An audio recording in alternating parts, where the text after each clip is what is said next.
10वां अध्याय। ऋषि कहने लगे, हे सुंदरी, अब मैं तीसरा मास पुरुषोत्तम आएगा अब से तीसरा मास पुरुषोत्तम आएगा। उसमें स्नान करने से मनुष्य दोषों से छूट जाता है। इसके तुल्य कार्तिकादि कोई भी मास नहीं है। सब मास तथा पक्ष जो भी पर्व है पुरुषोत्तम मास की 16वीं कला के बराबर भी नहीं है। 12,000 गंगा में स्नान करने से जो फल मिलता है, वही सिंह के बृहस्पति में गोदावरी गंगा में स्नान करने से जो फल मिलता है, वही फल कहीं भी पुरुषोत्तम मास में एक बार स्नान करने से प्राप्त हो जाता है। यह श्री कृष्ण का प्रिय मास है। इसमें स्नान, दान, जपादि करने से सब मनोवांछित फल की प्राप्ति होती है। इसलिए तुम भी पुरुषोत्तम मास की सेवा करो।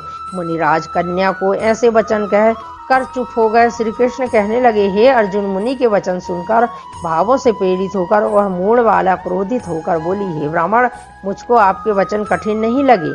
माघादी मास किस तरह थोड़ा फल देने वाले हैं और कार्तिक मास को कैसे कम कहते हो? क्या सेवा किया हुआ वैशाख मास इच्छित फल नहीं देता? यह तो मालिन मास सब कर्मों से निंदित है। हे मुनि, सूर्य संक्रांति से रहित मलमास को आप कैसे श्रेष्ठ कहते हैं? इस तरह क्रोध से कहे हुए ब्राह्मण पुत्री के वचनों को सुनकर ऋषि का शरीर जलने लगा और क्रोध से लाल हो गए, परंतु फिर भी मित्र की कन्या को श्राप नहीं दिया और सोचने लगे कि कन्या मूर्ख है, अपने हित अनहित को नहीं जानती। पुरुषोत्तम का महात्म्य जो बड़े बड़े ज्ञानी भी नहीं जानते, तो कम बुद्धि वाले पुरुष व कन्याएं कैसे जान सकती है? और यह बिना पिता की कन्या दुखी रूपी अग्नि से सुलगती हुई मेरे अत्यंत उग्र श्राप को कैसे सहन कर सकेगी?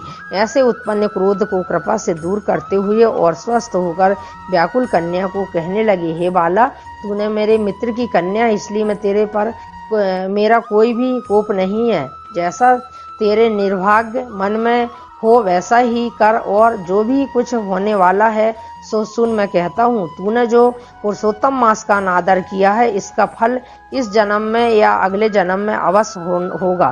क्योंकि तेरा पिता मेरा मित्र था, इसलिए तुझको श्राप नहीं देता हूँ।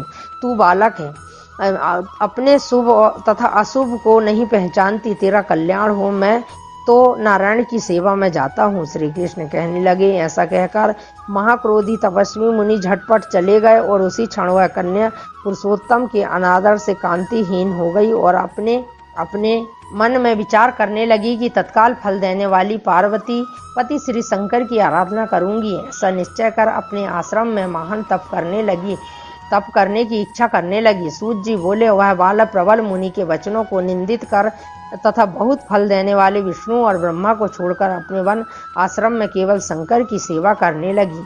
10वां अध्याय समाप्त। बोलिए वृंदावन बिहारी लाल की जय।